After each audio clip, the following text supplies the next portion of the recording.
So here we are back at my Linux machine. The first thing we'll do is type msfvenom. msfvenom is a specific tool that's now standalone. It used to be two tools within the Metasploit framework, which is called msf payload and msf encode, but they've been replaced now with msfvenom. And this is a standalone application.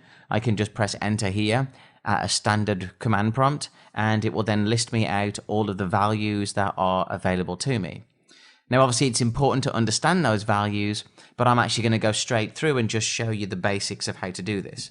So let me just clear this and type msfvenom. And our first key is going to be the -p, which will be the payload that we wish to bring back when the executable is ran. So I've chosen Windows because this will ultimately generate an executable that I'm going to copy to a Windows machine. When I double click that executable, it's going to create something as a reverse connection to my listener that I will have on the Linux machine so that the two can be connected. So I'm choosing Windows and I want to have a meterpreter session come back, and what I want to be able to do is just use reverse TCP. And that's my communication mechanism. I want to use meterpreter and reverse TCP. My next command is E, which is to encode. So I want to encode what I'm doing, so it makes it a little bit more complicated for anything to know what my code is actually doing. So I'm going to use one of the default ones. Now you can go online to see others, but this is a standard one there to encode values. I'm then going to do the -I and then put 5. This is the number of iterations that I want to go through as far as the encoding would go. I would like this to run 5 times, encode it, and then encode it, and then encode it, and encode it, and encode it. You get the idea. What I'm then going to do is use the -b, and this is actually a kind of a list that says these are the bad characters that we wish to avoid. Now, I'm not going to spend too much time on this one, but I'm going to use a hexadecimal as a bad character that we don't wish to use. What I'm then going to do is type a parameter. Now you'll notice I typed the word lhost, and lhost is one of the options that when we're utilizing an exploit in Metasploit, it's one of the properties. Or if I choose a payload, so if I choose payload of Windows meterpreter reverse _ TCP, the first thing it asks me for is an lhost. The lhost being the hack machine, so this machine here. So I'm going to choose lhost equals, and then my IP address of this machine, which is 172.16.1.38. I'm then also going to specify a port, and I'm going to choose SSL. So what I'm now doing in this command line is setting up some of the default properties within this executable. So what that means is that when the executable is double clicked on the Windows machine, it's going to look for an IP address of 172.16.1.38 and try to make a connection over 443. What I'm then going to do is choose the -f, and the -f will allow me to specify the format of this file. And of course, I want to create an executable, and then I'm going to pipe that one out, and I'm going to call it payload.exe and click enter.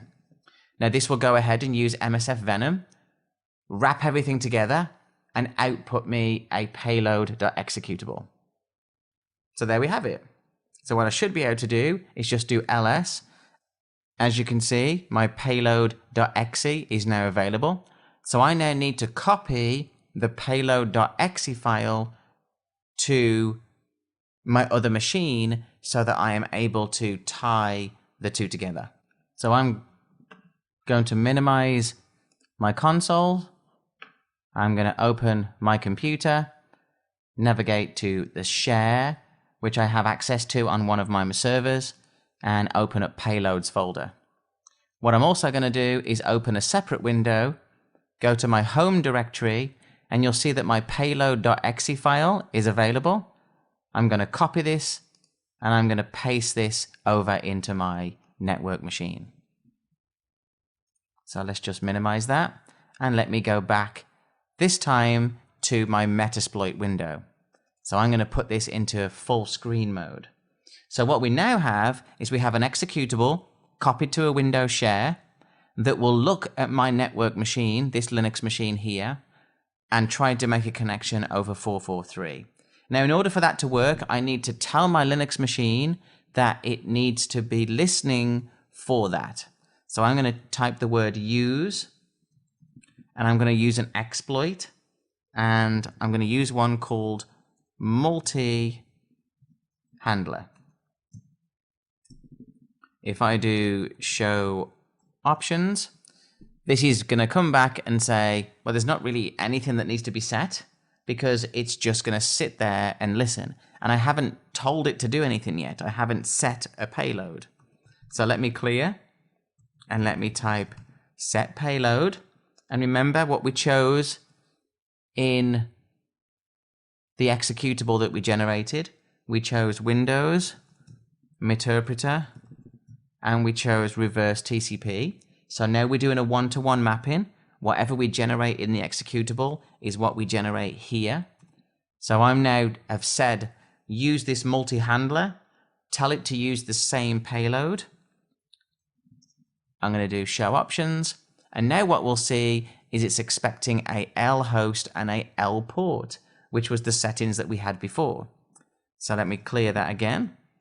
I'm going to do set L host, and it will be 172.16.1.38, which is this machine. And then I'm going to also set my L port to 443, which is the port that we chose. And then what I'm going to do is simply just choose exploit. So now, as you can tell, my reverse handler is ready on my IP address, ready to listen to 443. Now, if I just hop across to my Windows machine, I can copy this executable to it and then run that exe file. So here we are on my Windows machine. I already have the share open to the payload file. I'm going to copy this locally. We'll just paste it to the desktop for now. And I'm simply going to double click my executable, and we'll leave that going, and I'll flick back to my other machine. And there we have, we're now back at the Linux machine, and you can see that by double clicking the executable, I was able to get a connection from the other machine, which is on the same subnet, and it's coming from a specific port, but it's connecting on 443. Now, what can we do once we're here? Well, actually, this Meterpreter window is actually being ran from that machine. So I should be able to type ifconfig, and I'm able to get my IP address of that machine. I could then also go through and check the host name. I could see what other things were running, or I could run other auxiliary tools to do further investigation.